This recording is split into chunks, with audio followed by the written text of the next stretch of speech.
আসসালামু আলাইকুম। আগেরবার যেখান থেকে আমি কোয়েল পাখি আনছিলাম, তো ওইখানে 2 দিন আগে গিয়ে আমি আবারও 50টা কোয়েল পাখির জন্য অর্ডার দিয়ে আসি। তো আজকে ওই ভাই আমারে কল দিয়ে বলল যে পাখিগুলো আনতে যাইতে। তার জন্য সকাল সকাল ঘুম থেকে উঠে আমি আমার পাখির ময়লাগুলো পরিষ্কার করার কাজে লেগে গেলাম। আর কোয়েল পাখি পালনের ক্ষেত্রে আপনাকে এই কাজগুলো আপনাকে নিজেকেই করতে হবে।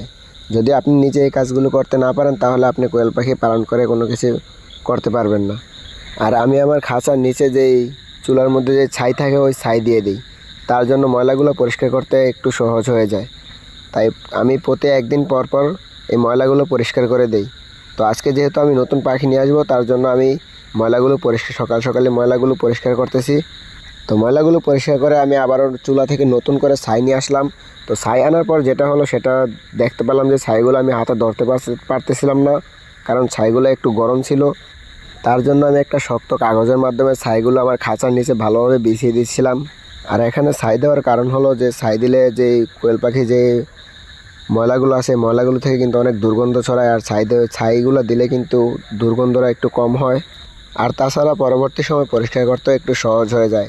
তাই আমি আমার খাঁচার নিচে প্রতিদিন ছাই বিছিয়ে দিই। তো এখানে ছাই দেওয়া শেষ করে আমি আমার যে খাঁচার সামনে যে ময়লাগুলো ছিল, ময়লাগুলো কিন্তু এখান থেকে ঝাড়ু দিয়ে কিন্তু বাইরে বের করে দিই।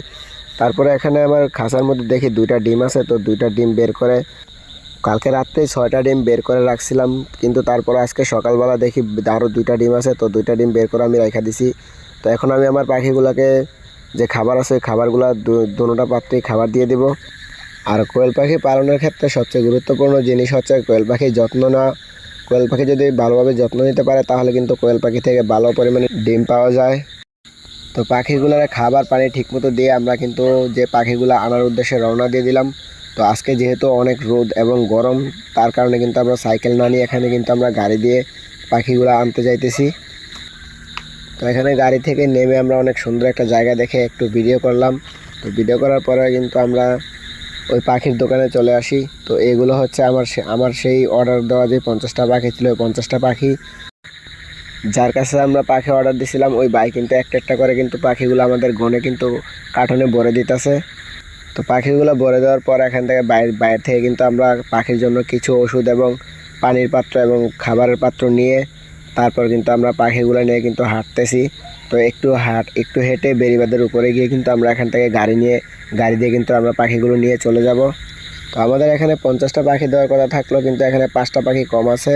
তো পাখিগুলো আমরা বাড়িতে নিয়ে এসে পাখির জন্য কিন্তু আগে আমরা যে ওষুধগুলো এনেছিলাম, লাইসোভিট ওষুধটা কিন্তু আমরা পানির সাথে মিশিয়ে আগে রেডি করে নিতেছি। তো আগে পানির সাথে ওষুধটা মিশিয়ে ভালোভাবে পানি দুইটা কিন্তু আমরা রেডি করে কিন্তু আগে থেকে খাঁচার মধ্যে দিয়ে রাখবো, যাতে পাখিগুলো খাঁচার মধ্যে দেওয়ার পরে যাতে পানিগুলো খেতে পারে। আর এই পানির মধ্যে কিন্তু আমরা লাইসোভিট ওষুধটি মিশিয়ে দিয়েছি। তো এখানে পানিগুলো দিয়ে কিন্তু আমি এখানে কার্টনটা যে ভালোভাবে বেঁধে দিয়েছিল, বানটা কেটে কিন্তু এখন কিন্তু আমি কিন্তু একটা একটা করে পাখি কিন্তু ভালোভাবে দেখে কিন্তু খাঁচার মধ্যে দিতেছি। তো আমি পাখিগুলো দোকান থেকে আনার সময় কিন্তু ওখানে কিন্তু পাখিগুলো অতটা চালাক দেখি নাই, কিন্তু এখানে এসে ধরার সময় দেখি পাখিগুলো অনেক চালাক, হাত থেকে ছুটে যেতেছিলো। তো একটা পাখি কিন্তু আমার হাত থেকে ছুটে গেছে। আর এই কোয়েল পাখি যদি একবার ছুটে, তাইলে কিন্তু ধরতে কিন্তু অনেক কষ্ট হয়। তো আমরা অনেক ছুটে যাওয়ার পরে অনেক কষ্ট করার পরে কিন্তু আমরা পাখিটা ধরতে পারতেছিলাম না।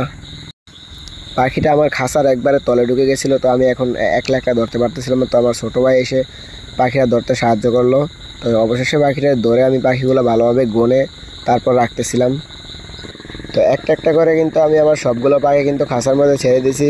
তো দোকানদার কিন্তু এখানে 46টা পাখি বলছিল, কিন্তু এখানে বাড়িতে এসে গনে দেখি 44টা পাখি আছে। তো এখানে কিন্তু 2টা পাখি কম আছে। আর এগুলো হলো আমার যে আগের 12টা পাখি ছিল, ওই পাখিগুলো আলহামদুলিল্লাহ আমার আগের পাখিগুলো কিন্তু রানিং ডিম দিতেছে। তাই আমার পাখিগুলো আমি উপরে রাখবো। তো উপরে রাখার জন্য কিন্তু আমি উপরের যে সাইডটা ছিল, ওই সাইডটা কিন্তু জায়গাগুলো খালি করে উপরে কিন্তু একটু কাজ বাকি ছিল, কাজগুলো কমপ্লিট করে কিন্তু আমি আমার পাখিগুলো কিন্তু উপরেটা দিয়ে দিতেছি। তো আমার যে পাখিগুলো ছিল, ওই পাখিগুলো কিন্তু অনেক ওজন ছিল এবং গায়ে কিন্তু অনেক শক্তি ছিল, পাখিগুলো ধরে রাখতে পারতেছিলাম না। তারপর আমি আমার পাখিগুলো ধরে ভালোভাবে দেখে কিন্তু পাখিগুলো যে উপরেটা রেখে দিলাম। আলহামদুলিল্লাহ আমি আমার পাখিগুলো খাঁচার মধ্যে রাখার কাজ কমপ্লিট করলাম। তো আজকের মতো এটুকুই। সবাই ভালো থাকবেন, সুস্থ থাকেন। আল্লাহ হাফেজ।